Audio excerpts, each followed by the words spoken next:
Everyone, সবাই কেমন আছেন? আশা করি সবাই ভালোই আছেন। বলো তো আজকে আমরা কোথায় গেছিলাম? আমি জানি তোমরা বলতে পারবা যে আমরা আজকে কোথায় গেছি, কারণ তোমরা আগেই দেখে ফেলছো। কিন্তু যাই হোক, আমি আবার বলবো যে আমরা কোথায় গেছিলাম।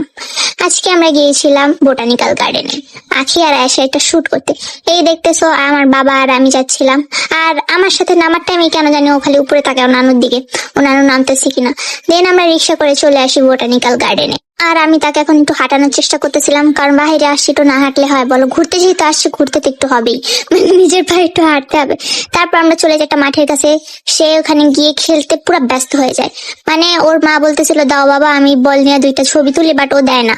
সে নিজেই খেলে, কিন্তু খেলে না, সে হচ্ছে দৌড়ায় খালি বল নিয়ে। এই দৌড়াদৌড়ি তার কাছে খেলা। সে বুঝে না দৌড়াইলে সে ঘেমে যাবে, দেন তার ঠান্ডা লাগবে। আর এদিকে আমি একটু আমার পায়ের ফুটেজ নেওয়ার চেষ্টা করছিলাম, ভাবছিলাম এটা রেজনাম, কিন্তু এই মামা ভাগ্না এসে আমার পায়ের ফুটেজটারে পুরো 12টা বাজাই দিছে। কি আর বলবো, কষ্টের কথা। তারপরে এদিকে তার মামা তার বল নিয়ে গেছে। সে হচ্ছে চাইতাছিল বাবার কাছে বল, কিন্তু মামা দিতেছিল না, কারণ মামাও একটা বাচ্চা, সেও একটা বাচ্চা, দুইজনে মিলে একটা বল নিয়ে কাড়াকাড়ি করে। কিন্তু তারপর ভাবছিলাম আমি নিজের কয়েকটা ছবি তুলবো, কিন্তু পারিনি। এত গরম, কি বলবো, আমি চুল ছাড়াই রাখতে পারি না, আমার এত গরম লাগতেছিল। তারপরে একটা ছবি তুলছিলাম আয়েশের সাথে, তোমরা দেখছো আমি আপলোড দিছি। পরে আবার এইদিকে দেখতেছি সে বলটা হাতে নিয়ে দাঁড়ায় আছে। ভাবলাম কি হলো, পরে দেখি তার মার সাথে তার ঝামেলা হয়েছে।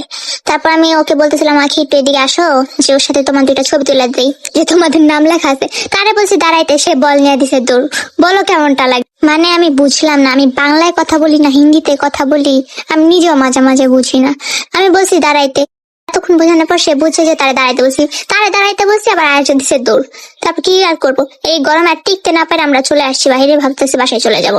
বাসায় আসার টাইমে দেখি আমার বোনের মতন কতগুলা লোক, মানে সেম সেম হলুদ কালার টি শার্ট পরে ঘুরতেছে। আমি ওরা বলতেছি দেখবি না, সেম সেম বাট ডিফারেন্ট। দেখছো, আমি বলতে বলতে তাদের গাড়ি নিয়ে তারা এন্ট্রি হয়ে যায়। ওই দেখছো কতগুলো আলো, একদম সেম সেম, মনে হইতেছিল একই দলের মাঝি। মাঝি না, সরি, ওটাকে কি বলে? যাই হোক, যাই বলুক আমি জানি না। তারপর আমরা রিক্সা নিয়ে বাসায় চলে আসি। বাসায় আসার পথে আমি আর আম্মু আইসক্রিম, জুস আর কিছু পেঁয়াজি নিয়ে আসছিলাম, সেগুলো আমরা বাসায় গিয়ে খাচ্ছিলাম। আর এই ছিল আজকের ব্লগটা কেমন লাগলো